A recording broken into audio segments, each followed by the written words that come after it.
Now, accuracy, as you know, is a relative term. In other words, accuracy may mean one thing if you're cutting wood or signs, okay, or it could be mean something totally different if you're cutting metal, as in molds or anything that requires high precision.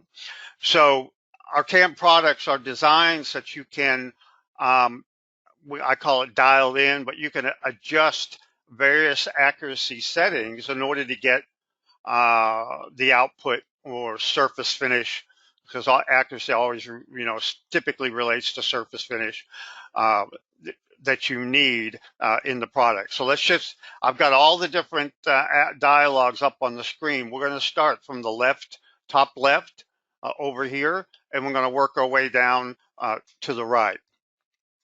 So the first thing you will notice is that there is a Toolpath icon in the machining job folder right here. So every machining job has a folder. Every folder has a number of icons. And if you look at the icon for Toolpath, if you double click on it, it will display what we're calling the Toolpath viewer / editor. Depending on your configuration, you may only be able to view the toolpaths. Higher configurations, you can actually edit the toolpaths from this dialog as well. But if you look at this arrow here, you see the decimal places for every coordinate is 6 decimal places. That's just for display. Internally, our accuracy is up to, I believe, 14 decimal places internally in the product. So every coordinate that is calculated up to 14 decimal places.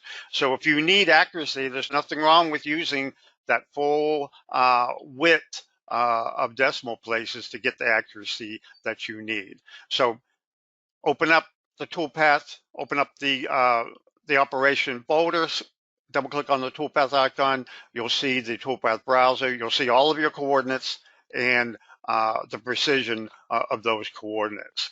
Right. Now, we only display, hey Don, I just want to break in here. We only display 6 decimal points of accuracy, but like Don was saying, internally we carry up to 14 decimal points. Mm-hmm.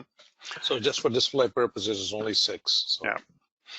Okay, if we move over to the middle column, these are the dialogues that deal with tolerance. Now, accuracy is all about tolerance, okay? The tighter tolerance, the more accurate your finish is going to be. But then again, the tighter the tolerance, it affects your performance of your system, which we're going to cover in a moment. So as I mentioned, accuracy is relative.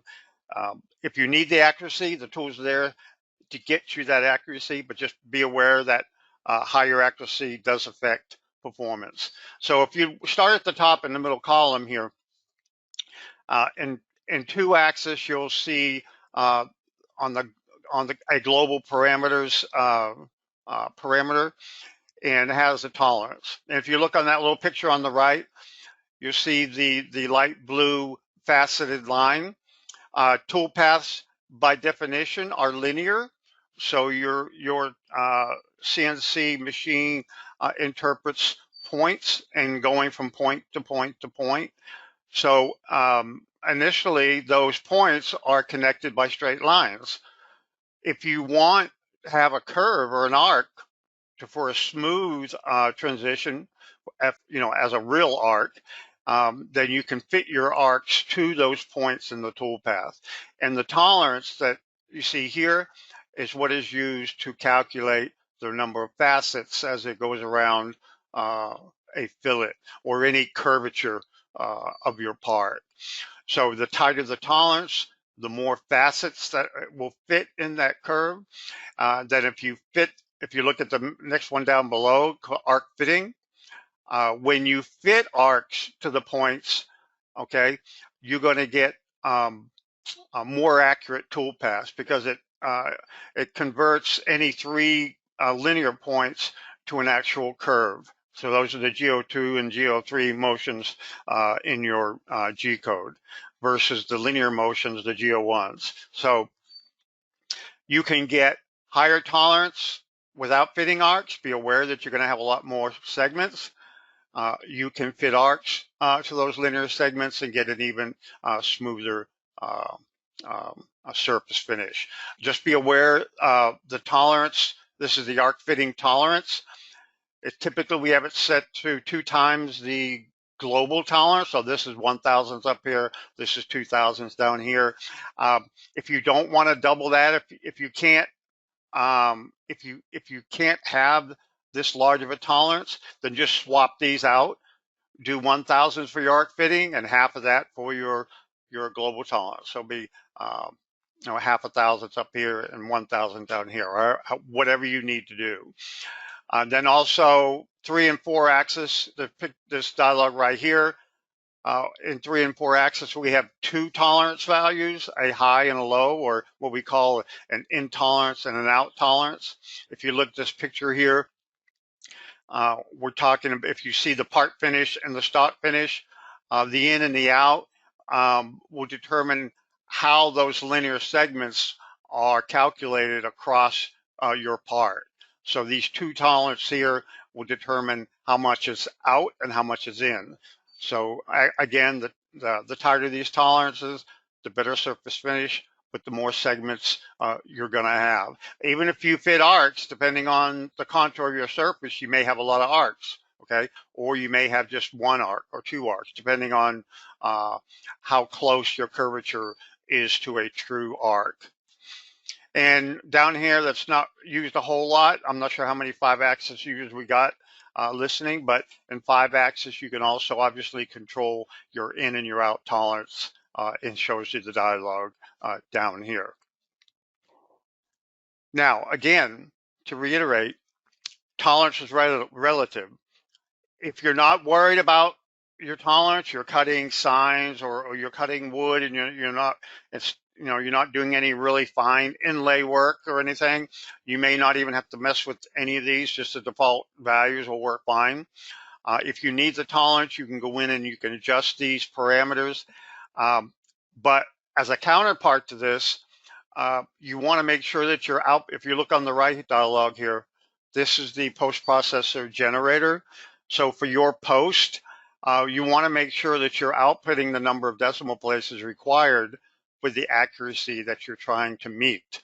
So if you want to output 6 decimal places, okay, to get accuracy all the way up to that 6th decimal place, you want to make sure you go over into your post and make sure that it's outputting the number of decimal places that you want to meet or want your controller to read. So this one is set to 5 right now. This is 5 decimal places. When you post the code, you'll see 5 decimal places to the right of the first decimal of the decimal place. So that's just accuracy in a nutshell. The thing to keep in mind here, again, I mentioned a couple of times, accuracy is relative. The higher the accuracy, the longer it's going to take to cut apart, or longer it's going to take to calculate a toolpath, the longer it will take to simulate a toolpath. So if you need the accuracy, use it. If you don't need it, no sense in bogging you down if you don't really need it. So let's go over to the next topic. Okay, I got a part here, just a 3-axis or a 3D part. It's 3D geometry. If you have a 3D part, say you got your part from somebody, say you're just you're just a cut shop and you get drawings or parts from your customers, you can look at your geometry and it'll tell you what type of geometry it is. For example, if you just select the geometry itself, we'll go up here. This is in Rhino, by the way. Rhino, this is Rhino 7, right now. We do support 8. If you go up here, and it'll tell you it's a closed, solid poly surface, okay? So poly surface, if you see that, obviously you know it's a solid model. It's a nerve surface model, which is the most accurate model you can work with. I don't have a mesh model up, but if you had a mesh model and you looked at the information, it'll tell you it's a mesh. So you just want to be aware of that. If you're not sure if you're getting a mesh or not, because working with the mesh, it has another set of complications that you need to deal with. So let's talk about accuracy. We're just going to pick one of these operations. I have a number of operations here. This is just a pocketing operation. I'm going to open up or expand it and locate the toolpath icon, and I'm going to double click on it. And what pops up is the toolpath viewer / editor. If you are using Express or Standard, you'll only see one tab up here, I believe, just for viewing the toolpath motions. This is not G-code that you're looking at here. These are just coordinates. This is the actual 6 decimal places that you see in the background. It's actually 14, but you're looking at 6 decimal places for each motion. And as you work through that, you can see the tool moving, as you go to that particular motion. So this helps you before you post-process your G-code, just to take a look at your coordinates and take a look at where the tool is at a specific line of code. So let's look at some of the tolerance parameters. Let's start with 2-axis. Let's go and edit this operation. So here we have a tolerance value up here. Currently this is set to 0.1. I'm not sure why it's that tight. Typically it's 0.001 by default.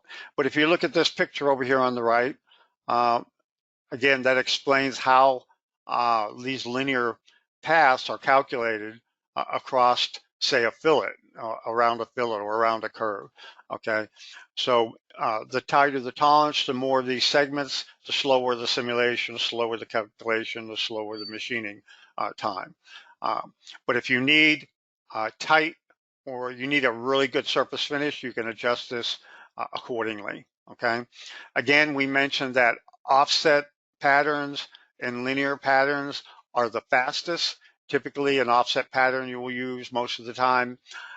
If you go at offset spiral or a spiral, these are all linearized paths. You can't fit arcs to any of the spiral toolpaths. So if you have a tight tolerance on a spiral toolpath, there's going to be a lot of lines of code in your G-code file. So just to be aware of that. And then again, radial typically are linear paths. Well, you may get some segmentation if you have any cores that stand up on your model. Again, and high speed, typically you can run these up faster cut feed rates, which really is a whole separate class that we're not really talking about today. I won't really go in so much. Obviously, your step over is going to affect how fast your toolpath runs and how accurate your part is. So let's look at a 3-axis operation. Roughing, let's see, finishing. Okay, this is a 3-axis operation. Let's look at the cut patterns. You'll see that we have an in tolerance and an out tolerance, and you'll see what those mean. If you look at the little pop-up dialog here for out tolerance, it shows you, how much can the toolpath deviate outside of your part or your stock, and then in how much it can deviate inward. So between these two tolerances, we'll control how close the tool actually is to the part that you're wanting to machine, okay? So currently we don't have any arcs fitted, so you see all of the light blue motions. If you were to see dark blue motions like these dark blues, those are actual arc motions. Those are the GO2s and the GO3 motions in your G-code file, okay? And the light blue are your GO1 or your linear motions. Okay, so that's tolerances both 2-axis and 3-axis. 4-axis is similar and 5-axis is similar. I won't typically go into those. And again, the number of decimal places that you see here, I just want to reiterate this. The number of decimal places you see here Just because you see 6 places here doesn't mean you're automatically going to get 6 places in your G-code file. You want to go up to your post and have your post selected and edit the post, and it will tell you here how many decimal places you're actually outputting. So we're only outputting 4 decimal places. So you'll only see 4 places. Let's go ahead and get out of that, cancel out of that. Let's just post that. And drag that over here. Sorry about that. Hey Don, as you're doing that, do you think it might make sense to see the difference in the number of points being output when you change the tolerance? You think toolpath generation goes by pretty quickly to do that? Oh, for Toolpath, for two axis, as you mentioned before, it's going to be pretty fast no matter what you adjust. No, I'm talking about 3 axis. Yeah. Okay, I just want to mention here, this is the 4 decimal places. If you need to use all the way up, to 6 decimal places, change that in your post, and you'll output the multiple decimal places. Now, in the as you were mentioning in the let's see, we got, okay, well, let's look at this one here since it shouldn't be too long.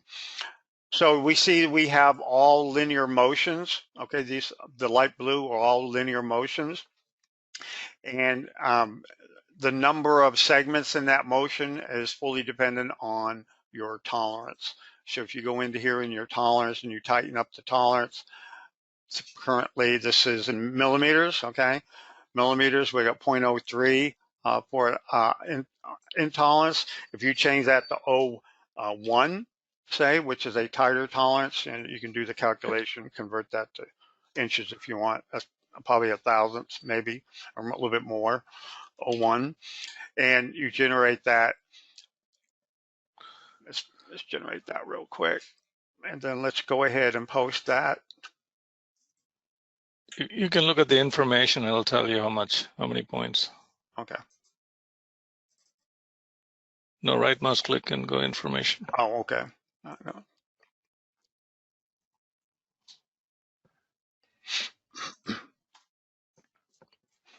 So here it tells you 192,000. Yeah.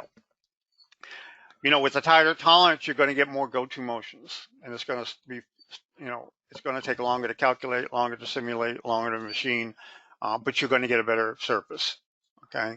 If we go back in here and we change this back to, say, 0.1, just for comparison purposes. Okay, 0.1 compared to 0.01. Let's generate that.